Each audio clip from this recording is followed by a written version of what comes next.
കാണൂ പരസ്യരഹിതമായ ഏറ്റവും പുതിയ എപ്പിസോഡുകൾ. ശ്രീലക്ഷ്മി, മിസ്സസ് ശ്രീലക്ഷ്മി രവിചന്ദ്രവർമ്മൻ.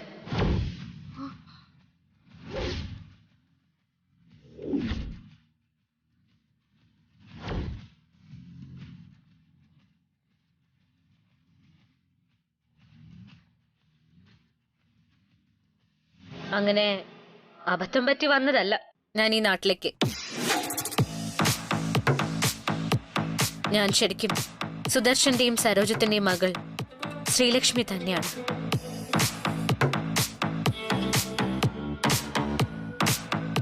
രവിചന്ദ്രവർമ്മന്റെ ഭാര്യ.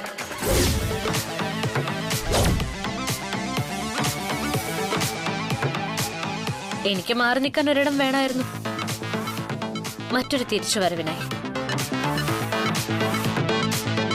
ഞാൻ ഓർമ്മയില്ലാത്ത പോലെ പറഞ്ഞതെല്ലാം പാവം നിങ്ങളൊക്കെ അതേപടി ഉൾക്കൊണ്ടപ്പോ ശ്രീലക്ഷ്മിയിൽ നിന്നും കൺമണിയിലേക്കുള്ള ദൂരം വളരെ ചെറുതായി തോന്നി.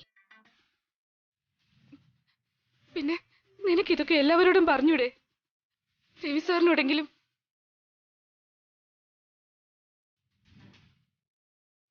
ചേച്ചിക്ക് കാഴ്ചയില്ലാത്തോണ്ട് സംഭവിച്ചതും അല്പം ഗൗരവമായി ചിന്തിച്ചിരുന്നെങ്കിൽ നിഷ്പ്രയാസം മനസ്സിലാക്കാമായിരുന്ന ഒന്നുണ്ട്.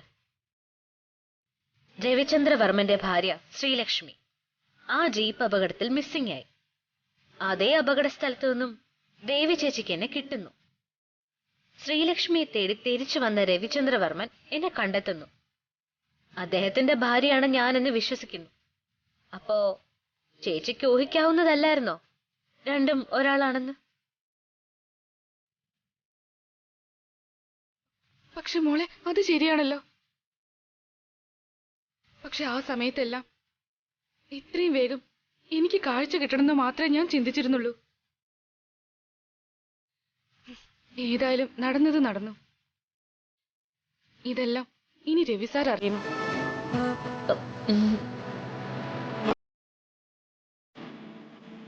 അതിനുള്ള സമയമായിട്ടല്ല ചേച്ചി. ശ്രീലക്ഷ്മി കൊണ്ട് പറ്റാത്ത പല കാര്യങ്ങളും കൺമണിയെ കൊണ്ട് പറ്റും. പക്ഷേ ഇതിന്റെ എല്ലാം അവസാനം എന്റെ ഭർത്താവിന്റെയും കുടുംബത്തിന്റെയും സുരക്ഷ ഉറപ്പുവരുത്തണം എനിക്ക്. എന്നിട്ട് വേണം രവി സാറിനോട് എല്ലാം തുറന്നു പറഞ്ഞ് മാപ്പ് ചോദിക്കാൻ.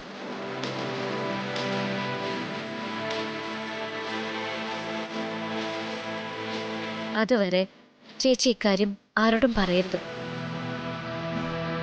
ഞാൻ എന്റെ ലക്ഷ്യത്തിലേക്ക് എത്തുന്നവരെ എന്നോടൊപ്പം ഉണ്ടാവുകയും വേണം. ലക്ഷ്മി എന്താണെന്നൊന്നും എനിക്കറിയില്ല. നല്ലതിന് വേണ്ടിയാ ഇതൊക്കെ എന്നും മനസ്സിലായി. എല്ലാത്തിനും കൂടെ ഉണ്ടാവും.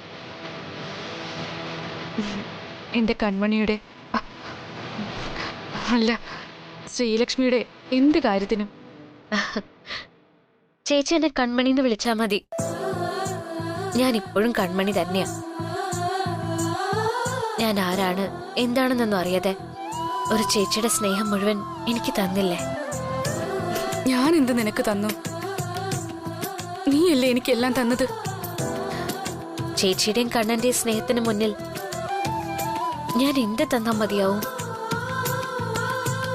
രവിസാറിന്റെയും വീട്ടുകാരുടെയും മുന്നിൽ ഒഴികെ ബാക്കി എല്ലായിടത്തും ഞാൻ ചേച്ചിയുടെ അനിയത്തി കൺമണി തന്നെ ആയിരിക്കും.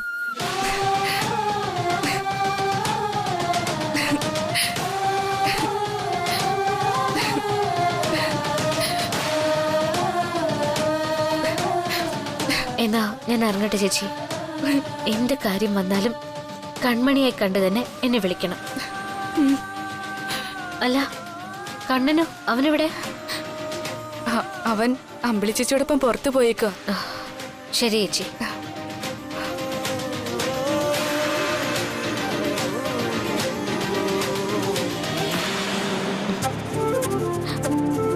ശരി എന്നാ.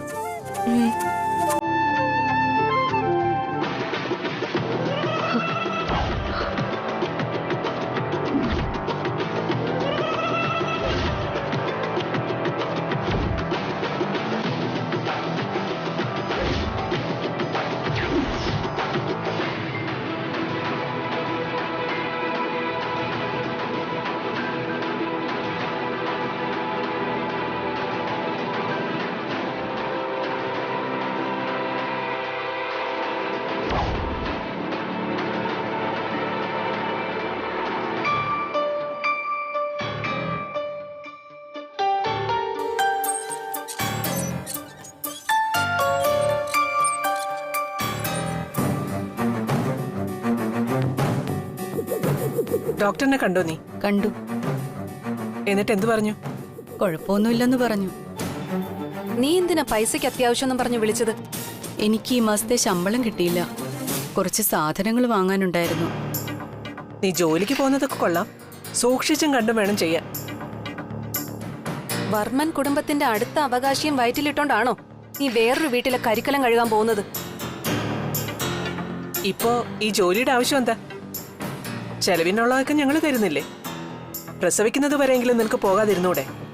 പോകാതിരുന്ന കുഞ്ഞിനെ നിങ്ങൾക്ക് തരുന്നതോടെ നിങ്ങളെ പിന്നെ കാണാൻ പറ്റില്ല.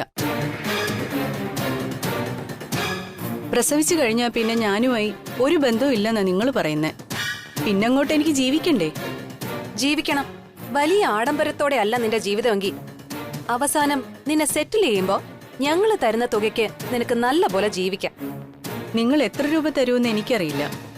നിങ്ങൾ തരുന്ന പൈസ തികയാതെ വന്നാ ഞാൻ ഇടയ്ക്കിടയ്ക്ക് വിളിക്കും. അപ്പൊ എത്തിച്ചാ മതി. എങ്ങോട്ട് വിളിക്കുമെന്ന്? ദേ, ഞാൻ പലതവണ പറഞ്ഞിട്ടുള്ളതാ, കുഞ്ഞിനെ ഞങ്ങളുടെ കയ്യിൽ ഏൽപ്പിച്ച പിന്നെ എന്റെയോ ഇവളുടെയോ കൺവെട്ടത്ത് പോലും നിന്നെ കണ്ടുപോകരുതെന്ന്. അതാ ഞാനും പറഞ്ഞത്. ഒരു കാര്യം ചെയ്, നിങ്ങൾ അവസാനം തരുന്ന എമൗണ്ട് കുറച്ച് കൂടുതൽ തന്നാ മതി. ആ, അത് നമുക്ക് എന്തെങ്കിലും ചെയ്യാം.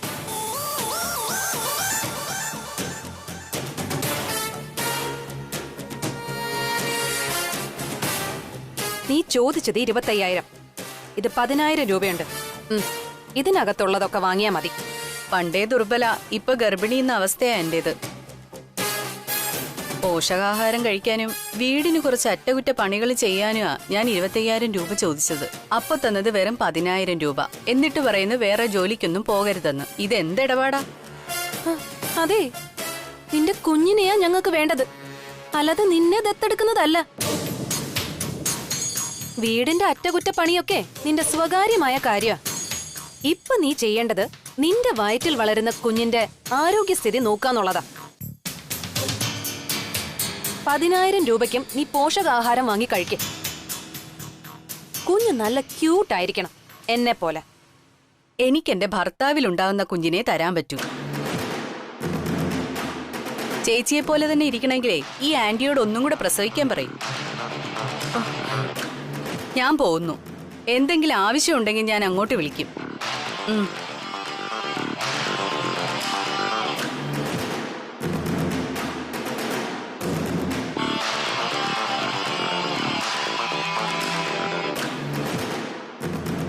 അമ്മേ, നീ വന്നേ.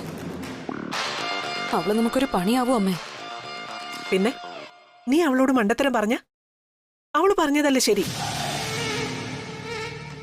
അവളുടെ കുഞ്ഞ് നിന്നെ പോലെ ഇരിക്കണമെന്ന് പറഞ്ഞ അതെങ്ങനെ ശരിയാവും? എന്റെ അമ്മേ, ഞാൻ അതല്ല പറഞ്ഞത്, പണത്തിന്റെ കാര്യമാ. അത് ഞാൻ ആലോചിക്കാതില്ല. പിന്നെ എനിക്ക് തോന്നി അങ്ങനെയൊന്നും ഉണ്ടാവില്ല. അതെന്താ? അവള് പ്രസവത്തോടെ മരിക്കാൻ പോവല്ലേ. പ്രസവിക്കാത്ത നീ ഒരമ്മയാവുമ്പോ പ്രസവിച്ച അവള് ഈ ഭൂമിയിൽ ഉണ്ടാവില്ല.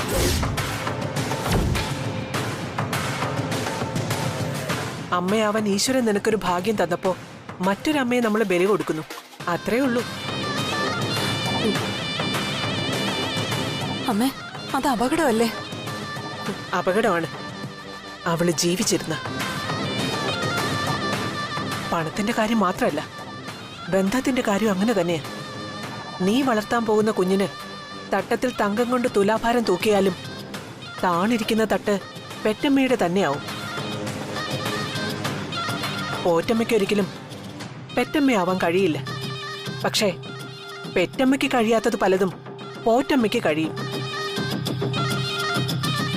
അതിന് പെറ്റമ്മ ഒരിക്കലും ഒരു തടസ്സാവരുത്, ഇല്ലാതാകണമെന്ന് മാത്രം. അവള് ജീവിച്ചിരിക്കുന്ന കാലം അത്രയും നീ ഭയപ്പെട്ട് ജീവിക്കേണ്ടി വരും. കുഞ്ഞൊന്ന് തല പൊങ്ങി വരുമ്പോ ആദ്യം അന്വേഷിക്കുന്നതും പ്രസവിച്ച തന്റെ അമ്മയെ തന്നെ ആയിരിക്കും. ഉപ്പോളം വരില്ല ഉപ്പിലിട്ടത് എന്ന തിരിച്ചറിവോടെ നിന്നെ നിഷ്പ്രയാസം കളഞ്ഞിട്ട് അവളെ തിരക്കി പോവാനും മതി. അതുകൊണ്ട് കുഞ്ഞിനെ കൈമാറ്റം ചെയ്തു കഴിഞ്ഞാൽ എത്രയും വേഗം, പറ്റിയാൽ അന്ന് തന്നെ അവൾ എന്നേക്കുമായി ഇല്ലാതാകണം.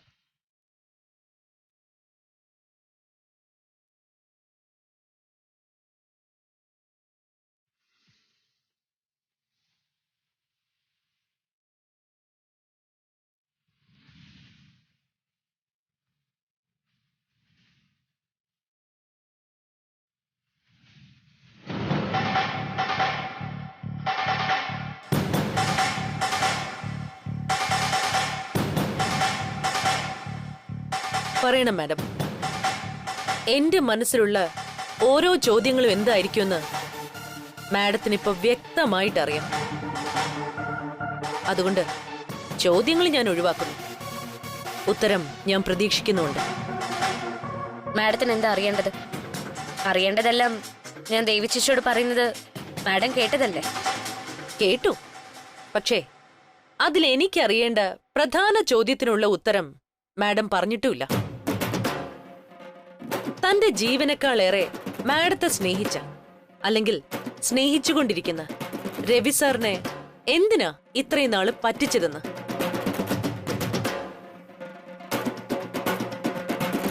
എല്ലാ അർത്ഥത്തിലും സാറ് നല്ലൊരു ഭർത്താവായിരുന്നിട്ടും പിന്നെ ഈ വേഷം കെട്ടലൊക്കെ എന്തിനായിരുന്നുവെന്ന്. ഇനി അങ്ങോട്ടും സാറിനെ ഇതുപോലൊരു കോമാളിയാക്കണോ എന്നും. ഇവ മൂന്നിന്റെ ഉത്തരം മാഡം പറയണം. എനിക്കതറിയണം. ശരി, ഞാൻ പറയാം. ഞാനെല്ലാം പറഞ്ഞു കഴിയുമ്പോ എല്ലാത്തിനുള്ള ഉത്തരം മാഡത്തിന് കിട്ടുമെന്ന് ഞാൻ വിശ്വസിക്കുന്നു.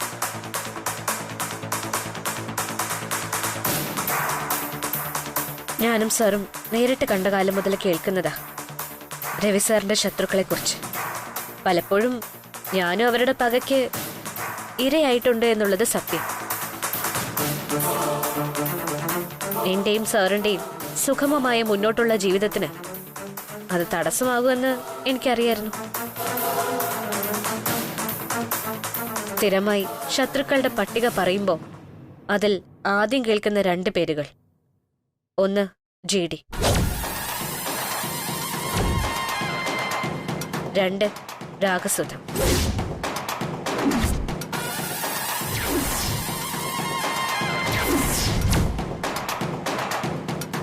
ഇവരുടെ 2 പേരുടെയും മുന്നിൽ സാറ് പലപ്പോഴും തളർന്നു പോകുന്നത് ഞാൻ കണ്ടിട്ടുണ്ട്. പക്ഷേ എന്നെ അതിശയിപ്പിച്ചത് മറ്റൊരു കാര്യം. ഇത്രയും സെക്യൂരിറ്റികളും ഇത്രയും ആൾബലമുള്ള രവി സാറ് പലപ്പോഴും പതറിപ്പോകുന്നത് 2 പേരുടെ മുന്നില. അതിൽ ഒന്നൊരു സ്ത്രീ. എന്തിനും പോന്ന നിവർന്നു നിൽക്കുന്ന എന്റെ ഭർത്താവ് പലപ്പോഴും മുട്ടുമടക്കുന്നത് എന്നെയും സാന്ദ്ര മാഡത്തിനെയും പോലുള്ള ഒരു സ്ത്രീയുടെ മുന്നില. അപ്പുറത്ത് പകയുമായി സാറിനെ കൊല്ലാൻ തുനിഞ്ഞിറങ്ങി ഒരു GD. ഇപ്പുറത്ത് താൻ മരിച്ചാലും ഭർത്താവിന് ഒന്നും വരരുതെന്ന് മനമുരുകി പ്രാർത്ഥിക്കുന്ന ഒരു ശ്രീലക്ഷ്മി.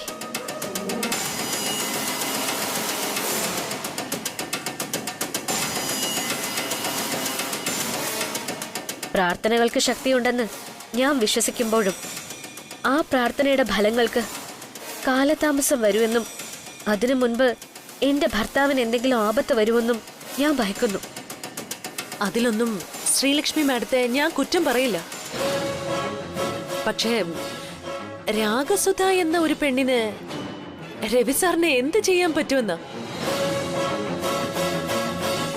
സാറിന്റെ മുമ്പിലോ മറ്റാരുടെയും മുമ്പിലോ വന്നു നിൽക്കാനുള്ള ധൈര്യം അവൾക്കുണ്ടെന്ന് എനിക്ക് തോന്നുന്നില്ല. അങ്ങനെ തന്നെയാ ഞാനും കരുതിയിരുന്നത്. എന്നാ ആ ധാരണ മിഥ്യാധാരണയാണെന്ന് എനിക്കൊരു ദിവസം മനസ്സിലായി.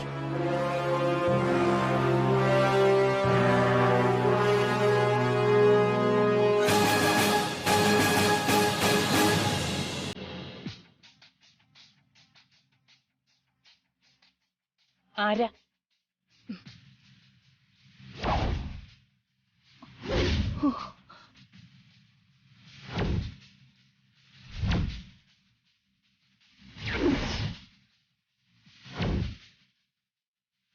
രാഗസുധ. അതെ, രാഗസുധ തന്നെ. ജരാനരകൾ ബാധിച്ചെങ്കിലും ഓർമ്മശക്തി നഷ്ടപ്പെട്ടിട്ടില്ല. വർമ്മൻ കുടുംബത്തിലെ ഗായത്രി ദേവിക്ക് അല്ലേ?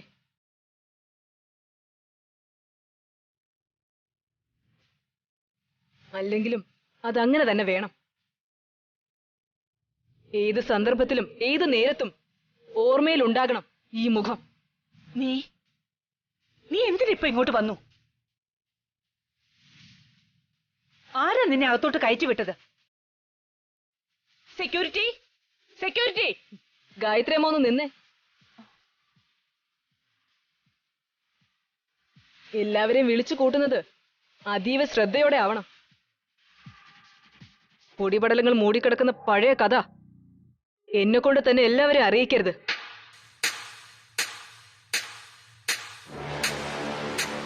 അഭിമാനത്തിന്റെ കൊടിമുടിയിൽ തല ഉയർത്തി നിൽക്കുന്ന വർമ്മൻ കുടുംബത്തെ അപമാനത്തിന്റെ ചവറ്റുകുട്ടയിലേക്ക് ചവിട്ടി താഴ്ത്താൻ ഈ രാഗസുധയ്ക്ക് കഴിയും. നീ എന്തിനാ പിന്നെയും ഞങ്ങളെ ഇങ്ങനെ ബുദ്ധിമുട്ടിക്കുന്നത്? എന്തിനാ നീ ഈ വീട്ടിലേക്ക് വന്നത്? ഞാനിപ്പോ നിൽക്കുന്നത് എനിക്ക് കൂടി അവകാശപ്പെട്ട ഭൂമിയിലാ. അല്ലാന്ന് പറയാവോ ഗായത്രി അമ്മയ്ക്ക്? നിങ്ങളെ ബുദ്ധിമുട്ടിക്കണമെന്നല്ല, ഇനി നേരിട്ട് കാണുന്ന നിമിഷം ജീവൻ എടുക്കണമെന്ന തീരുമാനത്തിലാ ഞാൻ ഇത്രയും കാലം ജീവിച്ചത്.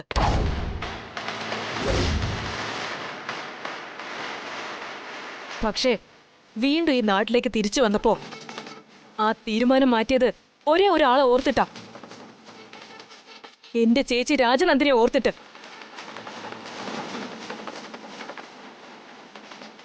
അമ്മേ, വരുന്നേക്കാ.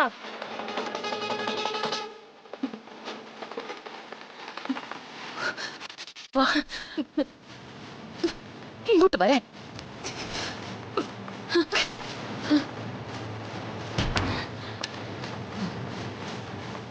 ദേ, ഒരു കാര്യം ഞാൻ പറയാം. പഴയ കഥകളുടെ കെട്ടഴിക്കാനോ അത് വിശദീകരിക്കാനോ ഇപ്പൊ പറ്റില്ല. എന്താണെങ്കിലും നമുക്ക് പിന്നീട് സംസാരിക്കാം. ഇപ്പൊ നിന്നെ ഇവിടെ കണ്ടാൽ അത് അപകടമാണ്. അതെ, അപകടമാണ്. എനിക്കല്ല, നിങ്ങൾക്കും നിങ്ങളുടെ മകൻ രവിവർമ്മനും. നിങ്ങൾ എന്റെ മുഖത്തോട്ടൊന്ന് സൂക്ഷിച്ചു നോക്കിയേ. ഈ മുഖച്ഛായ ആരുടേതെന്ന് തിരിച്ചറിഞ്ഞ അപ്പൊ മനസ്സിലാവും ഞാൻ നേരത്തെ പറഞ്ഞ അവകാശം ചോദിച്ച എന്തിനാന്ന്. ചെമ്പകമേട് തറവാട്ടിലെ നീലാംബരി എന്നൊരു പാവ സ്ത്രീയെ അങ്ങനെ അങ്ങ് മറക്കാൻ പറ്റുമോ നിങ്ങൾക്ക്?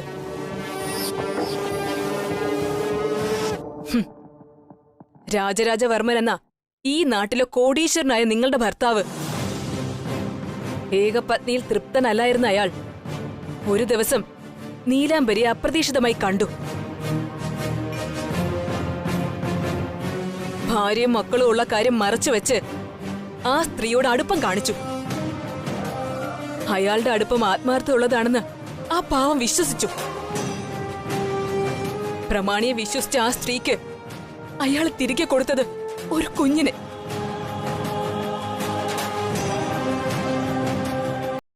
ദൈവങ്ങൾ കുടികൊള്ളുന്ന തറവാടിന് ചീത്തപ്പേരുണ്ടാക്കിയെന്ന് പറഞ്ഞു അവരെ കാരണവരെല്ലാരും കൂടി തറവാട്ടിന്ന് പടിയടച്ച് പിന്നെ വെച്ചു.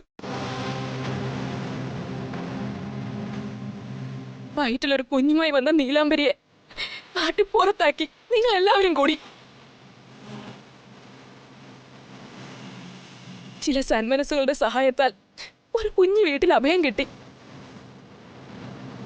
കഷ്ടപ്പാടുകൾക്കും ദുരിതങ്ങൾക്കും ഇടയിൽ ഒടുവിൽ ആ അമ്മ ഒരു പെൺകുഞ്ഞിന് ജന്മം നൽകി. എനിക്ക്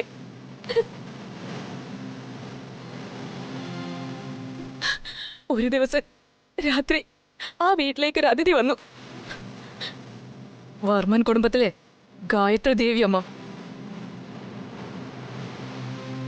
സ്വന്തം ഭർത്താവിന്റെ കൈപ്പിഴ കൊണ്ട് പറ്റിപ്പോയതിനൊക്കെ കരഞ്ഞു മാപ്പ് പറഞ്ഞു. നോക്ക് എന്റെ മുഖത്തേക്ക്. ആ രാത്രി വെട്ടത്തിൽ നീലാംബിയുടെ കയ്യിലിരുന്ന നിങ്ങളുടെ ഭർത്താവിന്റെ ചോരയിൽ പിറന്ന ആ കുട്ടിക്ക് എന്റെ മുഖച്ഛായ തന്നെയാണോന്ന്.